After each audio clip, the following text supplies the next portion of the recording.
आपली रात्रीची चपाती उरली होती, त्या चपातीचे मी असे तुकडे करून घेतले. आता हे आपण तळून घेऊया.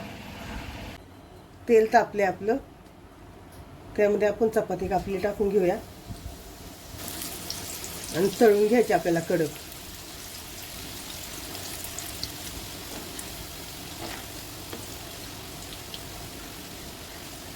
इथं एक कुरकुरीत आपल्याला तळून घ्यायचंय आणि आपण फास्ट गॅसवर तळतोय. इथे छान आपले कुरकुरीत झालेत, आपण काढून घेऊया. इथे आपले तळून तयार आहेत. परत दुसरा घाणा टाकतोय, ते पण तळून घेऊया तसेच. मुलांच्या डब्यासाठी हा स्नॅक छान आहे. कुरकुरीत लेस देण्यापेक्षा चपातीचे असे स्नॅक्स बनवून दिलं तर चपाती पण पोटात जाते मुलांच्या आणि स्नॅक्स पण होतो. चहा सोबत पण छान लागतं हे खायला. चपात्या छान अशा कुरकुरीत होऊन द्यायच्या. इथं आपलं तळून झाले सगळं. आता याला आपण फोडणी देऊन घेऊ.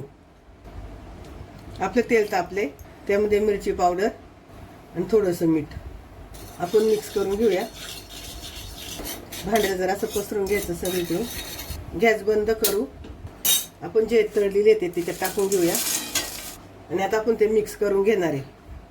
एकदम हलक्या हाताने मिक्स करायचं.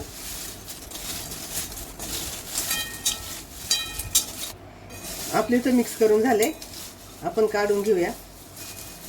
तुम्ही जर छोट्या पोरांना देणार असं मिरची नाही टाकली तरी चालेल, असंच खायला दिलं तरी पण चालेल. किंवा वरून चाट मसाला टाकला थोडा तरी छान लागतं खायला.